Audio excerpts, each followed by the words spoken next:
Nagbabagang balita, bagong graduates ng Fire Senior Leadership Course nag-courtesy call sa Acting Provincial Fire Marshal ng Sulu.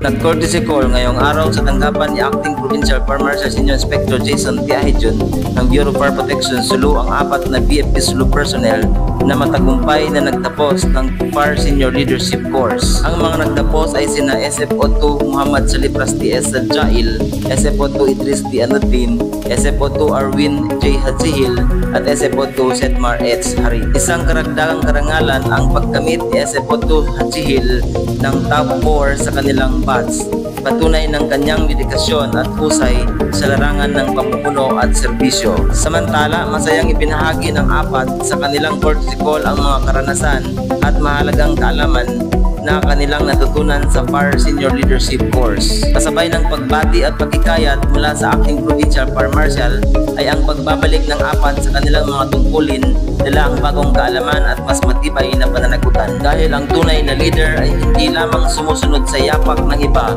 kung hindi lumilikha ng landas para sa ikabubuti ng nakakarami. Patuloy nating paunlarin ang ating sarili, hindi para sa pansariling tagumpay, kundi para sa mas epektibong paglilingkod sa bayan. Mula dito sa Bureau of Fire Protection Sulu, ito ang Bumbero Tausug, pagsangsa makusog para sa bangsasug.